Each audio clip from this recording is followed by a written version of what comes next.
આગળ વાત કરીએ સુરતથી ખબર ચૂંટણી ફંડને લઈ કોંગ્રેસમાં વધુ એક વિવાદ સામે આવ્યો છે। મજૂરાના કોંગ્રેસના ઉમેદવાર બલવંત જૈન ચૂંટણી માટેના રૂપિયા ઘરે લઈ ગયાનો આરોપ કાર્યકર્તાઓએ લગાવ્યો।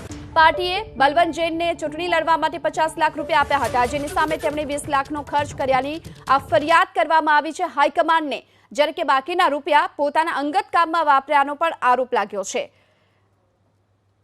हेलो संदीप जी। यस। नमस्कार, मैं मजूरा विधानसभा से बोल रहा हूँ।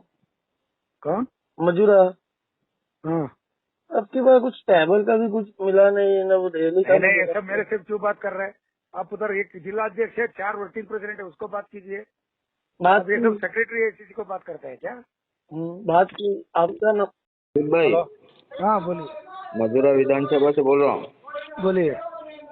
ये बार कोई 15 साल से काम कर रहे भैया, कोई बूथ ही नहीं दिया है, कुछ भी नहीं दिया, टेबल वेबल नहीं, कुछ भी अभी नहीं इलेक्शन दिया चल रहा है, आप काम कीजिए। अभी बूथ पूछने का टाइम नहीं है, मैं एक मीटिंग में हूँ, बाद में बात करता हूँ।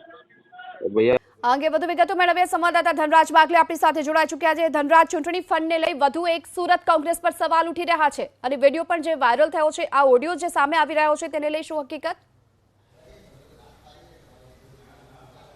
जी बिल्कुल, आ आरोप है ये बीजा कोई नहीं परंतु कांग्रेसना कार्यकर्ताओं लगाव्यो छे અને આપણી સાથે વાતચીત કરવા માટે ઉપસ્થિત છે खुद कांग्रेसना उम्मीदवार बलवंत जैन। बलवंत भाई, जिस प्रकार से आपके ऊपर आरोप लग रहे हैं, पार्टी फंड पार्टी ने तो दे दिया, लेकिन आपने वो खर्चा नहीं किया, खुद के स्वार्थ में आपने उसको जमा कर ली, इस गंभीर आरोप कांग्रेसी कार्यकर्ताओं का।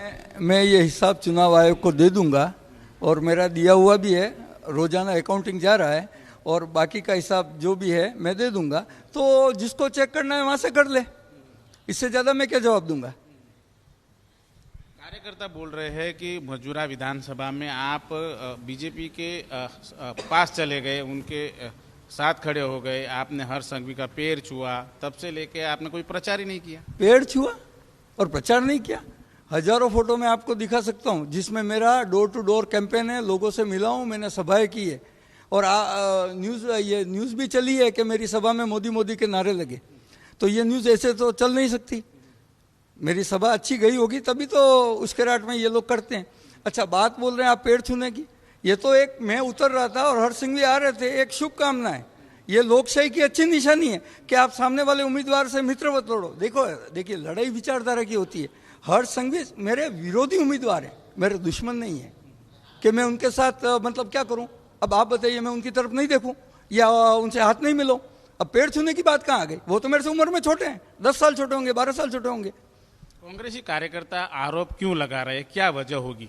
देखिए, विगत 25 वर्षों से मैं देख रहा हूं ये कि यही लोग चुनाव के समय में डोर टू डोर में नहीं होते हैं, प्रचार में नहीं होते हैं, लास्ट टाइम में अपनी पकड़ जमाने के लिए आते हैं और अपने आदमियों को सेट करने की कोशिश करते हैं, उम्मीदवारों के साथ ब्लैकमेलिंग करते हैं।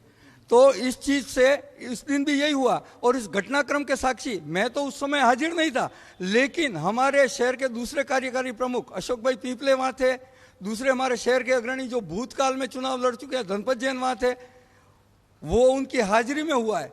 तो और मुख्य चुनाव हमारे चुनावी एजेंट मयंक पटेल की हाजिरी में हुआ है। तो मुख्य चुनावी एजेंट तो उम्मीदवार के समकक्ष होता है, तो वो बेहतर जवाब देंगे कि उस समय घटना में क्या हुआ था। मेरे को एक फोन आया था और उसके बाद मैं उस समय लोगों में मिलने में व्यस्त था, एक छोटी मोटी मीटिंग जो सभाओं में मैं जा रहा था, लोगों से जनसंपर्क चल रहा था, लास्ट दिन था, तो उस दिन कोई भाषणबाजी तो हो नहीं सकती, आचार संहिता नहीं थी, मैं ऐसे ही मिलने गया था अपने परिचितों में।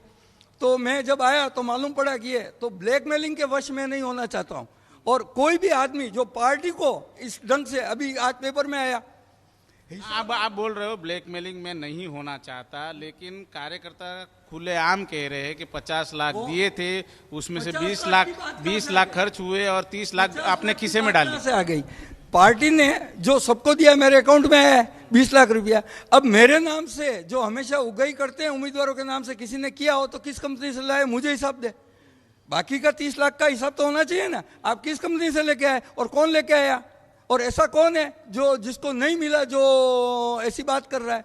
30 लाख का हिसाब तो अभी मुझे मांगना पड़ेगा कि ऐसे कौन लोग हैं जो 30 लाख रुपए लेके आए?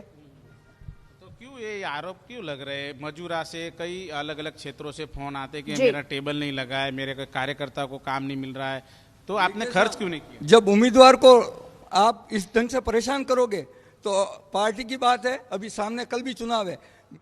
ધનરાજ, આભાર આપનો આ સમગ્ર માહિતી બદલ। જો કે આરોપોને હાલમાં તો કોંગ્રેસના ઉમેદવાર નકારી રહ્યા છે। આગળ વાત કરીએ, મતદાનના ગણતરીની કલાકો પહેલા હાર્દિક પટેલનો વિરોધ થયો છે।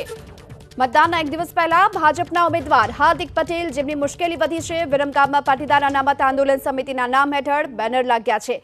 વિરમગામમાં હાર્દિક પટેલ વિરુદ્ધ આ બેનરો લગાવવામાં આવ્યા છે। વિરમગામ શહેરમાં ઠેર ઠેર આ પ્રકારે પોસ્ટર લગાવાયા, જેમાં ટિકિટ માટે સમાજનો સોદો કરનારને વોટ નહીં, આ પ્રકારના સૂત્રો લખાયા। એક બેનરમાં તો લખવામાં આવ્યું છે કે ગમે તે જીતે, હાર્દિક હારવો જોઈએ।